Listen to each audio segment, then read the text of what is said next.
शिवतीर्थ रिक्षा चालक मालक सामाजिक संस्थेचा भव्य उद्घाटन सोहळा खोपोलीतील कमलाबेन सामाजिक सभागृहात मोठ्या थाटामाटात संपन्न झालाय।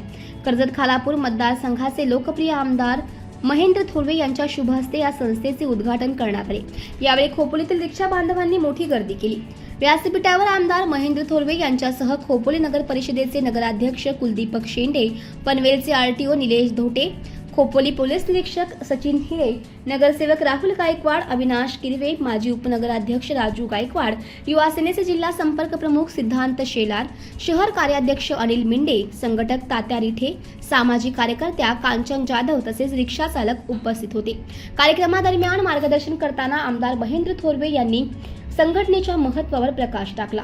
ते म्हणाले की संघटित असल्याने केवळ बळ मिळत नाही तर कोणत्याही संकटाचा किंवा समस्येचा खंबीरपणे सामना करता येतो। रिक्षा चालक हा शहराच्या वाहतूक व्यवस्थेचा कणा आहे।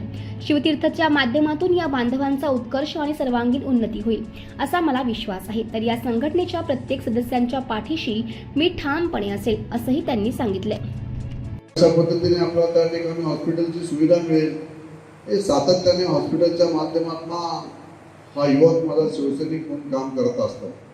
आणि म्हणून रिक्षा चालक हा सर्वसामान्य कुटुंबातला असणारा व्यक्तिमत्व याला सुद्धा आपण त्या पद्धतीने सगळ्यांनी सहकार्याची भूमिका आपण त्या ठिकाणी दाखवावी यासाठीच मी या संघटनेची स्थापना या ठिकाणी करत आहे की जेणेकरून माझ्या रिक्षा चालकांना सगळीकडे मानसन्मान मिळावा। त्यांच्यावर बऱ्याचशा प्रमाणात लोणावळ्यात गेल्यानंतर त्या ठिकाणी आपले छोटे साहेब वरचे आरटीओचे काही अधिकारी आहेत त्यांच्या गाड्या त्या ठिकाणी पकडल्या जातात, दंड केला जातो आणि दिवसभर मेहनत करत असतो। जी काय हातावर मिळणारे जे पैसे असतात 100 रुपये 200 रुपये तेच जर पावती रूपाने कापून गेले तर कुटुंब कसं चालवायचं हा प्रश्न, मुलांचं शिक्षण कसं करायचं हा प्रश्न त्या ठिकाणी पडलेला असतो। आणि म्हणून शासनाने एकदम क्लिअर केलेलं आहे। मग आपली चर्चा झाली की ऑनलाईन सगळी यंत्रणा शासनाने त्या ठिकाणी केलेली आहे, तरी सुद्धा जाणीवपूर्वक काही गोष्टी त्या ठिकाणी होत असतात त्या मात्र कटाक्षाने आपण टाळल्या पाहिजेत। यासाठी आपण ज्या वेळेस आपल्या मीटिंग्स होतील त्यामध्ये नक्कीच हा विषय प्रामुख्याने घ्या, कारण आपल्याला रिक्षा चालकांची जर आपल्या कुटुंबाची त्यांच्याकडे पाहत असताना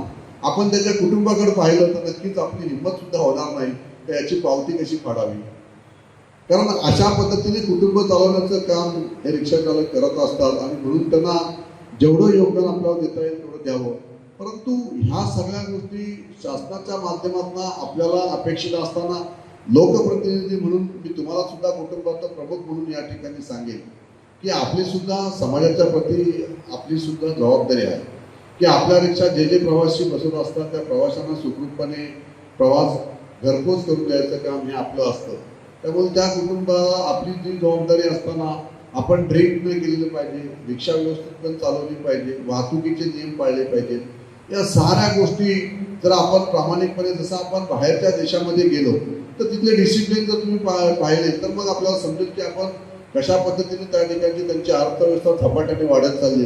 तर डिसिप्लिन आपण सुद्धा जर त्या पद्धतीचे डिसिप्लिन जर या ठिकाणी सगळ्यांनी जर त्याचं पालन केलं तर नक्कीच आपल्याला सुद्धा एक चांगला समाज आपल्या सगळ्यांच्या माध्यमातून त्या ठिकाणी घडेल।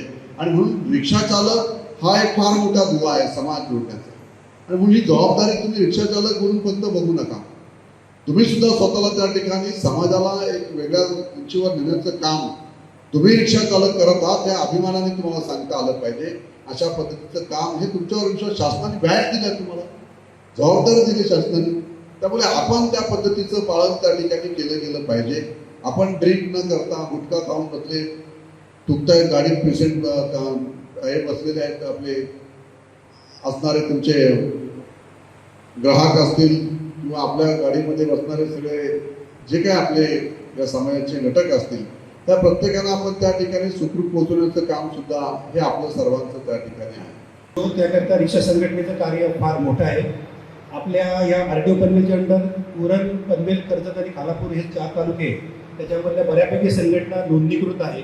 आपली त्याच्यामध्ये संघटना परत ते नोंद होते, त्याबद्दल मी आपलं अभिनंदन करतो, जेणेकरून भविष्यामध्ये आम्हाला आपल्यापर्यंत लवकरात लवकर पोहोचता येईल। सन्माननीय आमदार साहेबांचा जिव्हाळ्याचा विषय आहेच, त्यांनी ज्यावरती मला बोलवलं आहे तर तुमच्या ज्या काही समस्या असतील सन्माननीय आमदार साहेबांनी फोनवरून जरी सांगितल्या तर आम्ही तत्पर त्यावरती कारवाई करू। तुम्हाला कुठलाही त्रास होणार नाही, उलट तुमच्यासाठी काय आम्ही करू शकू ते आम्हाला तुम्ही जरी आम्हाला सुचवलं, तुमचे प्रतिनिधी अजूनही माझ्याकडे येऊन भेटत असतात, समस्या असतात आम्ही आमच्या स्तरावरती त्याचं निराकरण करण्याचा प्रयत्न करतो. पण आणखी मोठ्या प्रमाणात काही आपल्याला करता आलं तर ते आपण नक्कीच करू. आणि मी तुम्हाला थोडक्यात एक गोष्ट सांगतो की महाराष्ट्र शासनाने 2024मध्ये मला वाटते भारतामध्ये पहिल्यांदाच नरहरी आनंद दिघे साहेब महाराष्ट्र ऑटो रिक्षा आणि मीटर टॅक्सी चालक कल्याणकारी मंडळ स्थापन केले. सन्माननीय एकनाथ शिंदे साहेबांच्या डोक्यातली कल्पना होती, त्यांनी ती अंमलात आणली आणि स्थापन झाल्या 50 कोटीचा निधी त्यांनी या महामंडळात दिलेला आहे. फक्त आपलं काय झालं की आपण अजून त्याच्यामध्ये सदस्य नोंदणी करू शकलो नाही, त्याच्यामुळे आपली संख्या फार कमी आहे. आपल्या तालुक्यातली आपल्या या पनवेल आरटीच्या अंदर कमी आहे, त्यामुळे त्याच्यामध्ये आपल्याला भरपूर फायदे मिळणार. हे आता नवीन कल्याणकारी महामंडळ स्थापन झालं, याच्यामध्ये सन्मान्य आमदार साहेबांच्या माध्यमातून आपण जर आपल्याला सुचल्या कल्पना दिल्या तर ते माननीय मंत्री महोदयांना सांगून त्याच्यामध्ये ते ॲड करता येईल. याच्यामध्ये 65 वर्षाच्या वरती समजा चालक मालक आपले असतील त्यांना शिष्यवृत्ती म्हणजे पेन्शन आपण मिळू शकतो. वैद्यकीय उपचार लागले त्याच्यामधनं ते देऊ शकतो. तुमचे पाल्य आहे त्यांना शिक्षणासाठी, पुढच्या शिक्षणासाठी, अप्पर शिक्षणासाठी ते तुम्हाला शिष्यवृत्ती मिळू शकते. तुम्हाला इव्हन रिक्षा टॅक्सी घेण्यासाठी तुम्हाला कमी व्याजदराने भविष्यामध्ये कर्ज पण उपलब्ध होऊ शकतं. अशा विविध कल्याणकारी योजना तुम्हाला या महामंडळाच्या मार्फत दिल्या जाऊ शकतात.